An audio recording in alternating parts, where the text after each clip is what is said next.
This is the math addition practice which I provided to you. So you have choices na pwede nyo sagutan or wag na lang. But I would recommend na gawin nyo to, especially that this addition topic is only good for 2 weeks. So dapat sana ito rigid kumbaga the first operation should be given enough time para when subtraction comes, you won't get confused. Okay, this is a handout derived from K5 Learning site. So if ever you want to have more handouts, you can look for more under this site. Tapos, pwede nyo i-print out and then practice. Okay, adding two single-digit numbers. When you say single-digit, only one. So, 1 digit plus 1 digit. So, find the sums. We have here 21 items in all. So, mga madadali lang to. Usually, ang math magiging madali if you keep on practicing. And then, ang math kasi walang ibang answer but it has only one exact answer. So, dapat yun palaging nata-target. Okay, so if you're done answering this part, 1 to 21, so let's see if you got the correct answers.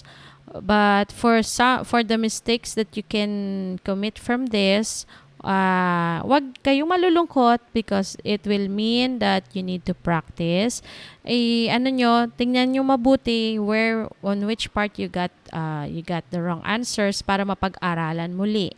So, ganyan sa math. Dapat paulit-ulit, practice hanggang sa hindi na mamalayan, nagle-level up na and then things go easy along the way. Okay, we have 4 plus 5. So, this is a 1 digit by 1 digit. So, 4. Pwede, anong unahin nyo? Pwede you can make use of counters, yung nasa abacus, para nakikita nyo kung anong bibilangin. So, that can be done for those who are, tawagin na natin a challenge. Kung ibig sabihin, medyo nahihirapan, but you are persistent to know. Tapos, pwede naman semi-counters. Ang half, mental math sa isip lang, tapos meron ding pagsabayan ng counters. Or, pwede rin for those whose favorite is math, so pwede rin pareho yan mental math na. So, nasa isip na lang nagbibilang. Okay, so let's find some strategies on how to find the correct answers. Okay, for number 1, we have 4 plus 5. So, 4 plus 5, hindi siya parehong number. So, you can choose kung counters kayo. So, you make a set with 4 objects and then another set with 5 objects. Then you count them together, then that will give the answer for 4 plus 5. So, yan ang pwede. Ang pangit lang or disadvantage of that, it will take you longer before you can get the correct answer. So, dapat, eventually, you would switch to mental math. Ano po? So, pwede rin yung half na sabi ko, half counter and then half mental math. So, between the two numbers, pili kayo na which is the higher. Ano ba yung mas mataas? 5. So, whatever is higher, put it in your thought, 5, and then 4. Pwede rin fingers of 5. Continue counting. 5, 6, 7, 8, 9. So, that is how you can get the answers for this. Okay. Next, double-double naman. 7 plus 7. So, ang double-double, if you are familiar with the doubles, magiging madali ang paghanap ng answers. 7 plus 7, dalawang 7 is 14. Next, 8 plus 3. So, put this in your mind, 8. And then, continue counting. 3 steps more. So, 8, 9, 10, 11. Okay. Okay lang naman pala kung may mga sulat-sulat sa paligid. So, okay lang yan. You don't need to erase them anymore. Next, 2 plus 5. Very easy. So, 5. Choose the higher number. 5, 6, 7. Next, 8 plus 4. Higher number is 8. So, 8, 9, 10, 11, 12. Kung mapapansin yung mga dots na yan, this represents, parang counters na din yan. Pero I am slowly trying to eliminate yung counters para mental math na. Next, number 6, 9 plus 7. So, choose the higher number, which is 9. So, 9 in your thought, and then continue counting 7 steps more. So, 9, 10, 11, 12, 13, 14, 15, 16. Next, 4 plus 2, very easy. 4, 5, 6. Okay, next, number 8, 3 plus 1 is 4. Oh, by the way, you can check your own answers, but make sure that you finish all of them before you watch this video. Next, this is another very easy. One step up lang. 7 plus 1, 8. Next, 9 plus 5. So, choose the higher number, 9. And then add with 5 steps more. 9, 10, 11, 12, 13, 14. Okay. Ang maganda sa math, pwede siyang baliktarin because it will still give the same answer. So, pwedeng gawin nyo din. Choose the higher number. 4 plus 1, automatic, it's 5. No need to use counters. 7 plus 6. So, ito, dagdagan with 6 more, 7. 8, 9, 10, 11, 12, 13. Next, 7 plus 9. So, choose the higher number, 9. And then add 7 more, 9. 10, 11, 12, 13, 14, 15, 16. Next, 9 plus 6. Higher number is 9. Continue counting. 6 more. 9, 10, 11, 12, 13, 14, 15. If you're going to use your fingers, baka magsabi 5. Mabilang pa 1, 2, 3, 4, 5. Automatic na pag isang kamay, 5 fingers yan. So you don't need one finger at a time. Okay, next, 5 plus 2. So, another very easy item is 7. So, 5, 6, 7. 5 plus 6. So, 6 is the higher number. 6, 7, 8, 9, 10, 11. Number 17, very easy. So, dagdagan lang ng eto kung gusto mo piliin yung higher number 4, 5, 6. Double, 4 plus 4 is 8. 1 plus 7, 1 step more lang. So, 8. And then, 8 plus 2. Oh, this is one of my favorites. Ang 10. 8 plus 2 will make 10. And then, 8 plus 5. So, choose the higher number, 8. 9, 10, 11, 12, 13. Okay, noon, I would imagine how a domino would look like. So, kasi yung may mga dots. So, para I would be familiar of the numbers. Hindi ako magbibilang ulit ng 5 ulit. I'll just continue counting. Okay, that's it for the first page. And at the back, this is what is given. What number should be added to the first number to make 10? So, ito yung 10-10. Anong mga kulang para maka-10? So, actually, may ano lang siya. There are 5 na exact mga combination, pinagpapalit-palit lang. Okay, 2 plus blank equals 10. The answer is 8. 4, anong kulang para maging 10? It's 6. 3, anong kulang para maging 10? It's 7. 5, para maging 10, it needs 5 more. Next, ang 7 with 3. 7 plus 3, magiging 10. 3 plus blank equals 10. So, if you notice, you can make use of this one. Pwede siyang baliktarin because it will still give the same answer. Next, 6 plus blank, it's 4. So, ganito ang nakikita ko sa common. Yung mga gumagaling sa math dahil sa common, paulit-ulit lang sila. So, that's the secret. Ulit-ulitin lang. Practice. Next, 2 plus blank, it's 8 to make 10. This one, binaliktad lang kanina. So, it's 10. And then, ito naman, baliktad. So, see, if you notice, practice lang. Ang magiging pangit lang, kung hindi ka nag-isip, even if these are repeated, given, magiging mali ka pa rin. Okay, 7 plus 3, magiging 10. 6 plus 4, magiging 10. 1 plus 9, magiging 10. 8 plus 2, magiging 10.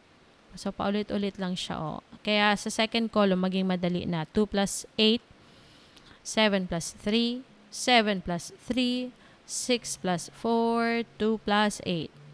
So, if you can complete this, itong mga tens na to, then this will be helpful. So, kahit sa operations. Kasi dapat, ang basic ang 10. Dapat naiisip mo ano ang mga numbers para addends to make 10. Okay, that's it for the first page. So, let's continue with the second page, yung gawa lang ni teacher. So, let's have the...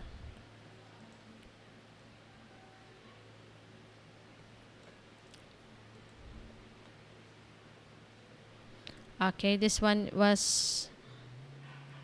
Ito may nakalagay, addition practice at home. So, this is similar with the one-digit number. So, 6 plus 2, choose the higher number, which is 6, and then just add with 2, 6, 7, 8. Ito naman, 4 plus 3, 4, 5, 6, 7. Double, it's 4, 8, just add with 1, it's 9. Next, 3 plus 5, so ito, 5 sa isip, 5, 6, 7, 8. Next, 9 plus 0, very easy. 9, automatic yan. 3 plus 6. So, this one, the higher number 6, 7, 8, 9. Next, 6 plus 5. So, 6, 7, 8, 9, 10, 11. 7 plus 4. So, 7, 8, 9, 10, 11. And then 4 plus 8. 8 is the higher number. So, 8, 9, 10, 11, 12. Okay, if you got these answers, then probably you are perfect for this. You got a perfect score for this part. But if not, so pag-aralan muli. Okay, adding one-digit number with two-digit numbers. So, paano ba ito mag-a-add? So, if one of the add-ins is a one-digit number, so pwede na yun half nasa isip and then half counter or pareho mental math lang. It happens that the single digit number, itong mga pang-add natin na one digit are very low. So, madali lang siya to add with the two-digit numbers. Okay, like this one, 12 plus 2. Anong mas mataas? It's 12. So, you continue counting 2 more. So, 12, 13, 14. 15 plus 3. 15, 16, 17, 18. 22 plus 4. Oh, teacher, mahirap na yan kasi lapas na ng 20. Hindi. So, you just need to select the higher number, which is 22. 22, and then continue counting. 22, 23, 24, 25, 36. Next, 34 plus 1. Oh, madali lang yan. One more lang. So, 35. Next, 44 plus 2. So, you just need to add 2 more. 44, 45, 46. Ito naman. So, teacher, 2. Tapos dalawang 27. Lampas na sa delivery ko. Balik ta rin kasi it will still give the same answer. So, 27 sa isip. 27. Continue counting. 28, 29. So, 29. 4 plus 32. So, 32, 33, 34, 35, 36. Next, 3 plus 45. So, 45, 46, 47, 48. Ito, very easy. 1 plus 50. So, it's 51. And then, 2 plus 63. Begin with 63. And then, continue counting 2 more. 63, 64, 65. So, pwede kayong mag-check na. Now that we have identified the answers. Okay, next. How about when it is written in columns? So, ano nga yung step 1? Step 1 is add the ones. Alin ba ang nasa ones? It is from the rightmost. Yung nasa pinaka-right, yun ang ones. Okay, let's begin. 23 plus 5. So, you begin with 3 plus 5 is 8. And then, no more to add with 2. So, just bring it down. It's 28. Next, 23 plus 6. So, 3 plus 6. So, 6, 7, 8, 9. And then, bring down 2. Wala na siyang ka-partner. Next, 14 plus 2. We have 4, 5, 6. And then, just bring down 1. So, very easy when adding with a single number. Lalo na when they are written in column. And then, for 24 and 25, we have two-digit number added with two-digit number. So, we have 4 plus 0, 4. Next, 2 plus 4, it's 6. So, 64. Next, 22 plus 50. Nagre-record po ako. 2 plus 0, it's 2. Next, 2 plus 5. So, 5, 6, 7. It's 72. So, very easy kasi we don't need to regroup. Nagre-regroup lang siya kapag ang answer is more than 9. Pag naglampas na 9, that's when we say carry 10 or may nililipat. So, but for this case, we don't need to regroup kasi wala, ang mga answers naman is 9 and below. So, ganon. Okay, how about adding numbers in column with regrouping? So, pag sinabing regrouping, ito na yung may carry 10. Pwede rin possible na carry 20. So, let's try. So, let's also see, check if you also follow the same steps as mine. Okay, so if you remember, step 1 is add the ones. So, palaging sa ones na start. Ano po? Hindi pwedeng baliktarin or else you will get wrong answer. Next, step 2, kapag more than 9, it's more than 9. If in case it's more than 9, ang answer, that's the time you need to regroup. And then, step 3 is add the tens. Ano po? So, you need to follow yung ones, tens, hundreds. Okay. So, let's begin with 13 plus 9. So, wala lang plus sign. So, you can also add the plus sign. So, begin with ones. Etong dalawa, 3 and 9. So, 3 plus 9. Begin with a higher number which is 9. So, 9, 10, 11, 12. So, 12 carry 10. 1 plus 1, it's 2. So, the sum is 22. Next is 19 plus 5. Begin with a higher number 9. 10, 11, 12, 13, 14. So, 14, carry 10. 1 plus 1, it's 2. So, wag niyong kalimutan na isasama din nyo yung carry 10 kasi minsan hindi na ito napapansin. Ito, so, ang minsan na answer is 14, which is wrong. Okay, let's continue. We have 25 plus 20 plus 7. So, you begin with 5 plus 7, which is under ones. So, ano ba ang unahin sa utak, sa isip? 7, 8, 9, 10, 11, 12. So, 5 plus 7 is 12, carry 10. 1 plus 2 is 3. So, the answer is 32. Let's continue. We have 15 plus 15. So, ang ones ay 5 plus 5. So, hindi pwedeng 1 plus 1 ha. Kasi minsan ang bata, ay, dito muna ako sa 1 plus 1 kasi madali. Paano pag you need to regroup? So, na-miss nyo na yung dapat i-regroup. So, that's why we need to follow ones first. So, 5 plus 5, it's 10. So, hindi mo dyan isusulat na 10 kasi there's still one more place value. So instead, you need to erase it kasi mali yan. So, balik tayo sa pen. So, 5 plus 5 is 10. 0, carry 10. Anong nangyari? Nahiwalay. So, ang 10, kasi if you're going to write 10, ito, nasa ones, dapat. Pero ang 1, it's not under ones anymore, kaya hindi siya pwedeng katabi ng 0. So, you need to put it dito sa tens, kaya carry 10. Okay, 1 plus 1 plus 1 is 3. So, the answer is 30. Next is 17 plus 14. Begin with the ones. So, 7. Bilang ka, 4 more, 7, 8, 9, 10, 11. 11, carry 10. 1 plus 1 plus 1, it's 3. So, the sum is 31.